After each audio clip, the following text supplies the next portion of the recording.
महाभारत के कर्ण का जन्म कैसे हुआ? नर और नारायण के अवतार की एक रहस्यमयी कथा। यह प्रश्न आपके दिमाग में अवश्य आए होंगे कि महारानी कुंती का ज्येष्ठ पुत्र और परम तेजस्वी सूर्य का अंश होते हुए कर्ण को महाभारत में इतना अपमान और जिल्लत क्यों सहनी पड़ी। आखिर ऐसी कौन सी दुश्मनी थी अर्जुन और कर्ण में जो उसने कभी अपने बड़े भाई को सम्मान की दृष्टि से नहीं देखा। आखिर क्या वजह थी कि कर्ण सूर्य देवता का अंश होते हुए दुर्योधन जैसे राक्षस के पाप में भागीदार बना।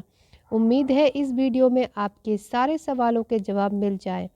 जब किसी का जन्म ही विवादास्पद हो और उस आपको लगता है कि प्रत्यक्ष रूप से किसी के साथ अन्याय हो रहा है, तो जान लीजिए उसके साथ कोई न कोई पूर्व जन्म का रहस्य अवश्य है।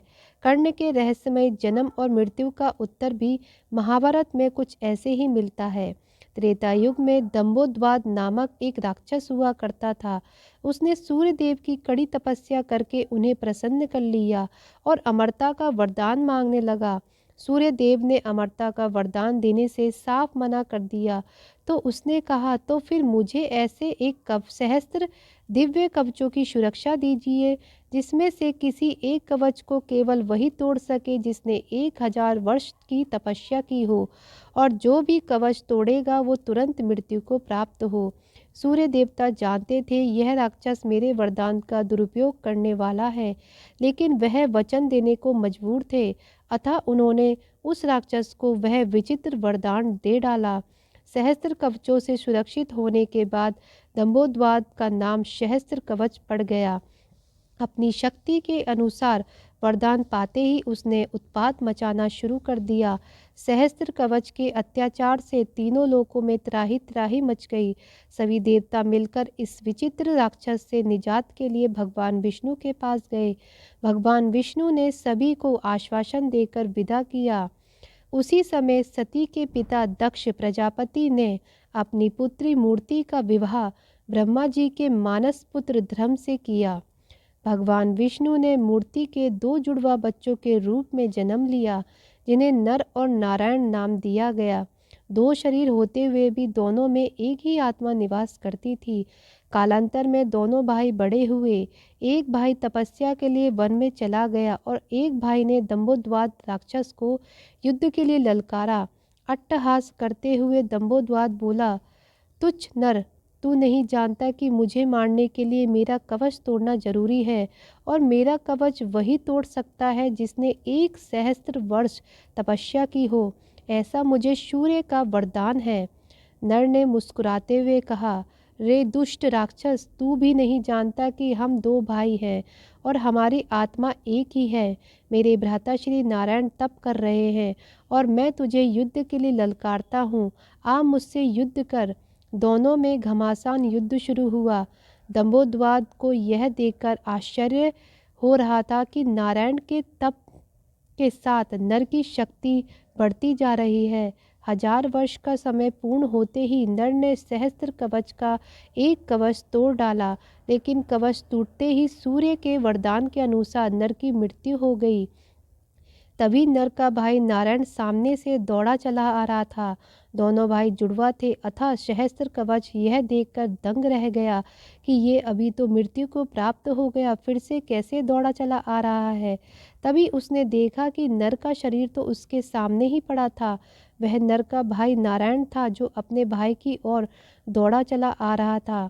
नारायण को अपने भाई की ओर जाता देख अट्टहास करता हुआ सहस्त्र कवच बोला, तुम्हें अपने मूर्ख भाई को समझाना चाहिए था, बेवजह मारा गया।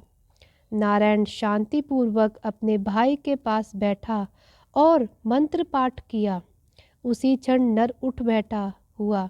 यह देखकर सहस्त्र कवच आश्चर्य से देखने लगा।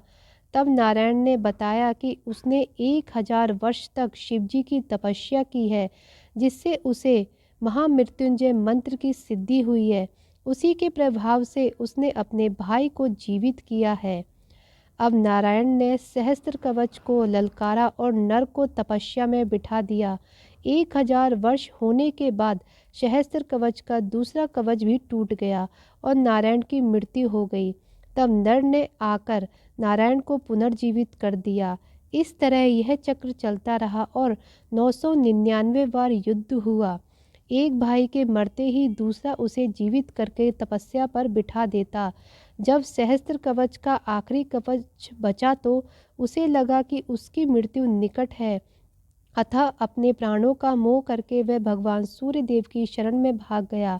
नर और नारायण दोनों उसका पीछा करते हुए सूर्यलोक पहुँचे और सहस्त्र कवच के पाप गिनाकर उसे मृत्यु दंड देने का आग्रह करने लगे, किंतु सूर्यदेव शरणागत की रक्षा करने की जिद पर अड़े रहे।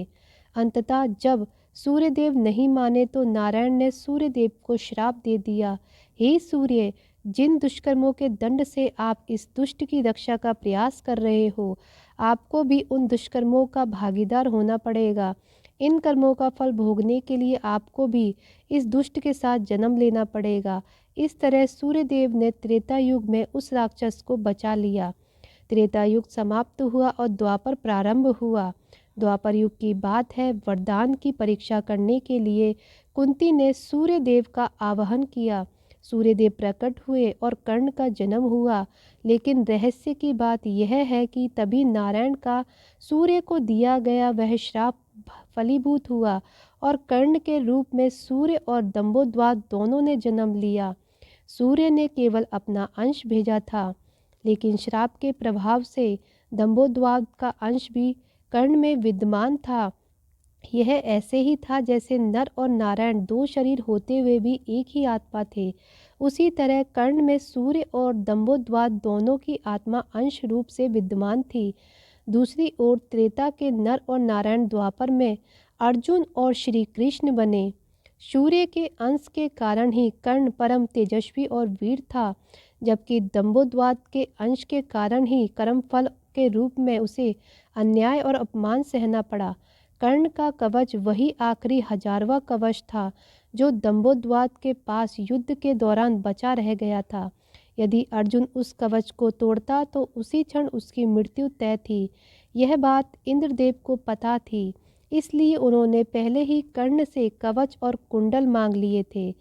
अब तो आपको समझ में आ ही गया होगा आखिर कर्ण को अन्याय और अपमान क्यों झेलना पड़ा।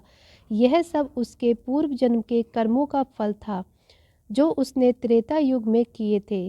तो दोस्तों, आपको आज की हमारी वीडियो कैसी लगी कमेंट करके ज़रूर बताना। वीडियो अच्छी लगी हो तो वीडियो को लाइक ज़रूर करना। अब मिलते हैं अगली वीडियो के साथ, तब तक के लिए जय श्री कृष्णा, धन्यवाद।